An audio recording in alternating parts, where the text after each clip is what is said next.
Olá pessoal, sejam bem-vindos ao programa Universo Mágico. Eu sou Francisco Marengo e hoje eu tenho mais um conto de terror para vocês.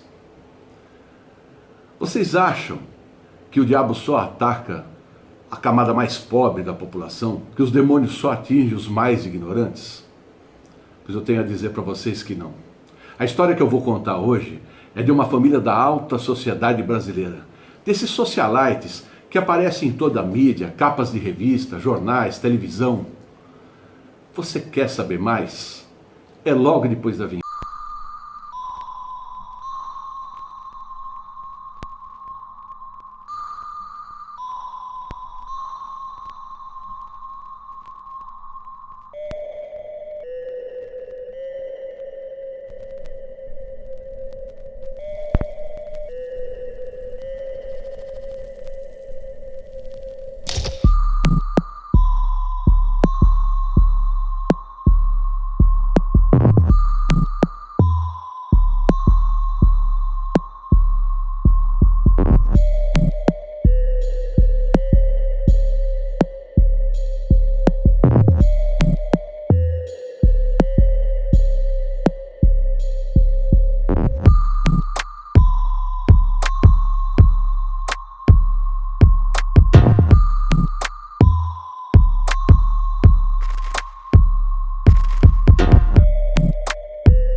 A história que eu vou contar para vocês é de uma moça que passou por 20 anos de sofrimentos intermináveis.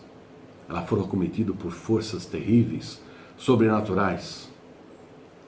Mas vamos começar a nossa história na cidade de Petrópolis, quando ela, enquanto menina, vivia com seus pais. E era uma menina muito paparicada, havia nascido em berço de ouro. E seu pai, membro da alta sociedade brasileira, vivia em sua casa entre festas e convidados e tudo mais. E a menina, como sempre, era muito paparicada. No entanto, quando a menina completou 9 anos de idade, ela sofreu uma perda.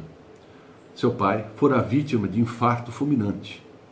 E como era muito comum dentro dessas famílias mais abastadas, a avó paterna e os tios paternos convidaram a mãe e a filha para viver na cidade de Paraty, na mansão da família. A mãe, que não era de família tão abastada, achou que poderia ser uma boa para a educação da menina e concordou. E assim procederam a mudança.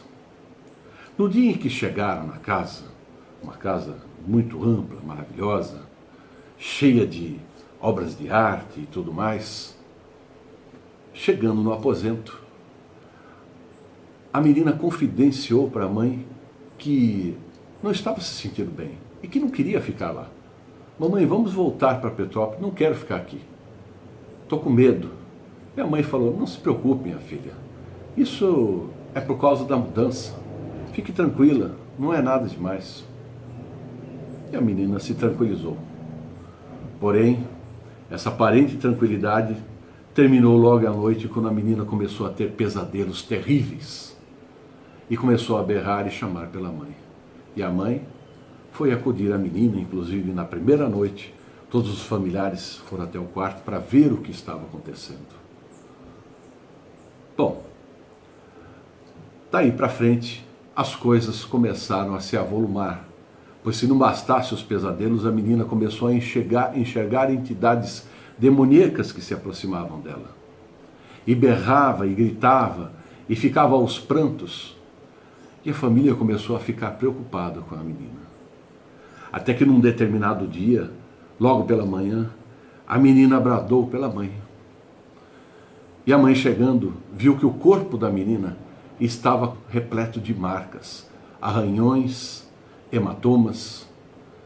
A avó, vendo aquilo, achou melhor chamar o padre imediatamente. Afinal, era uma família muito católica. E o padre, chegando e vendo aqueles hematomas e arranhões, decidiu fazer uma bênção imediatamente. Abençoou a menina, abençoou a casa e disse para ficarem tranquilos que, com a graça de Deus, tudo iria ficar bem. Esta bênção durou apenas por 3 dias. Após 3 dias, a menina começou a ficar possuída. Então, se não bastasse os hematomas, as visões, a menina era possuída e falava idiomas estranhos, e berrava, e falava sobre vingança, e falava sobre palavras, dizia impropérios, palavrões, e a família começou a ficar muito preocupada.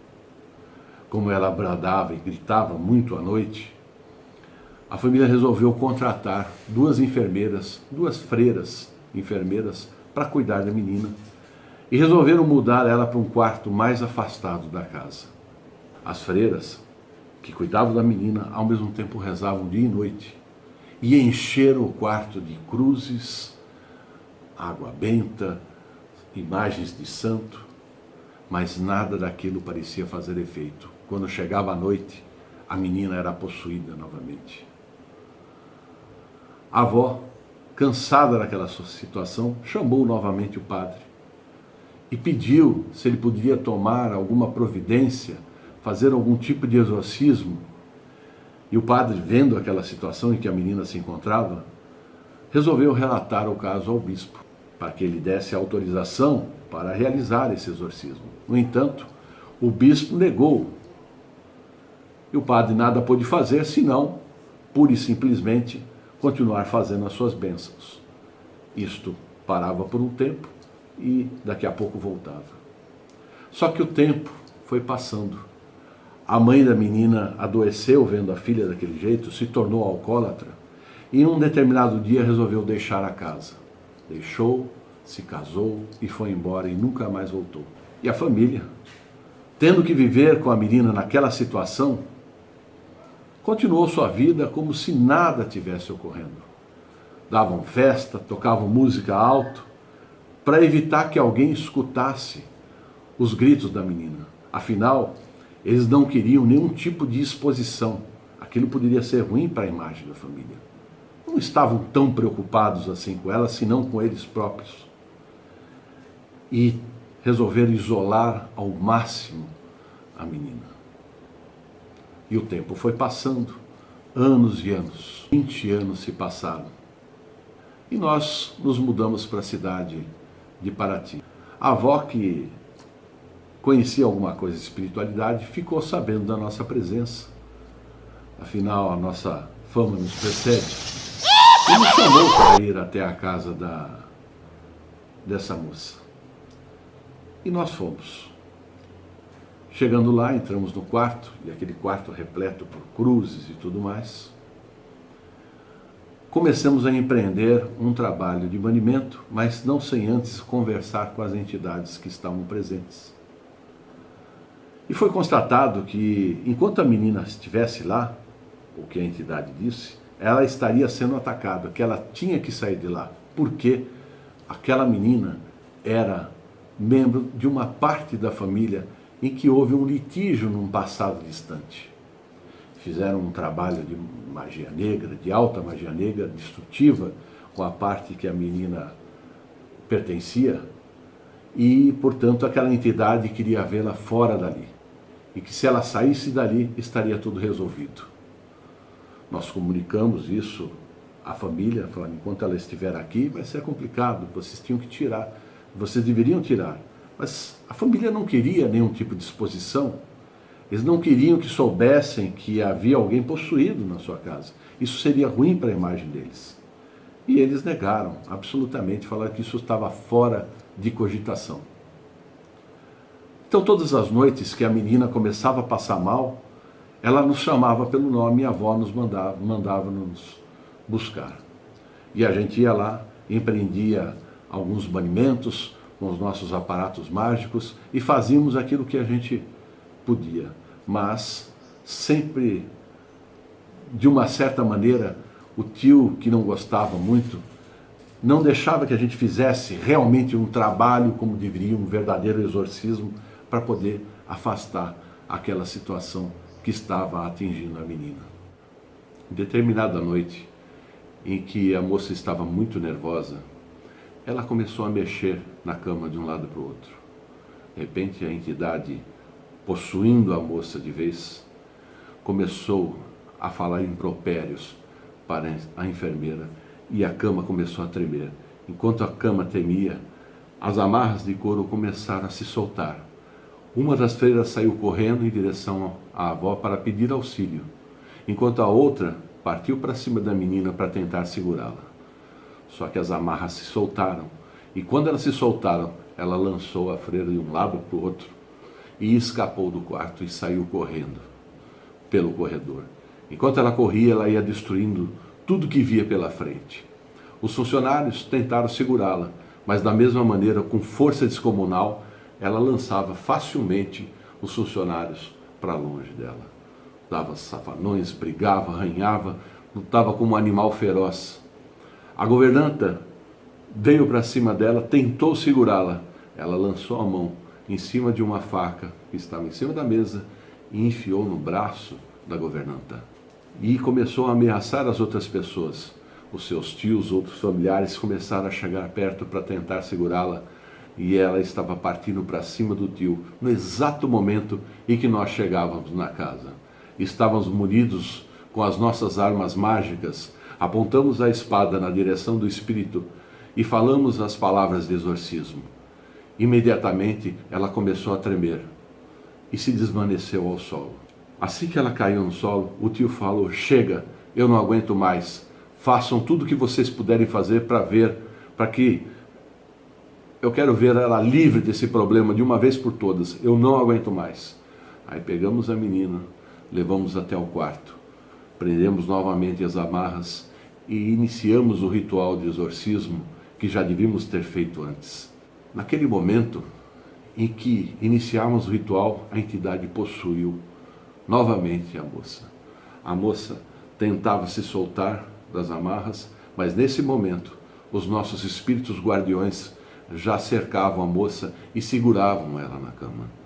E aí continuamos com o nosso ritual de exorcismo, falando firme e forte e exorcizando para que o espírito dali saísse, para que nunca mais voltasse. Enquanto iríamos falando as palavras, escutávamos estalos, sussurros, pessoas gritando que pareciam que não vinham exatamente da boca daquela moça. Finalmente, nós conseguimos expulsar a entidade e ela se desvaneceu novamente. Mas ela já estava livre de toda a ação daquelas entidades maléficas. Então logo terminou o exorcismo, nós fomos falar com a família e o tio dela falou: eu vou transferi-la para um outro local, nós temos uma casa em Niterói e ela vai para lá.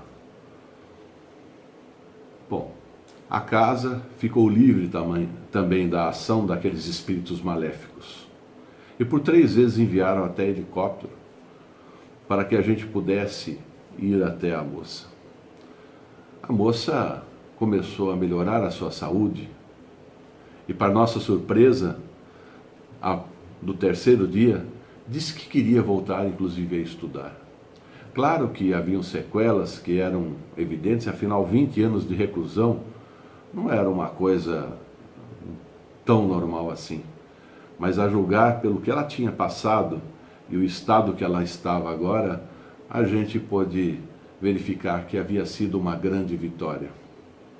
Então está aí a história de uma moça da alta sociedade e que sofreu uma ação perversa, demoníaca, principalmente colaborada pelo ego inflamado da família, que não tomava uma atitude mais drástica para poder vir em auxílio de sua sobrinha. É isso, pessoal. Eu espero que vocês tenham gostado da história e, se gostaram, deem um like para a gente, assine o nosso canal e acione a sinetinha para receber avisos de novas publicações. Um abraço a todos e até o próximo programa.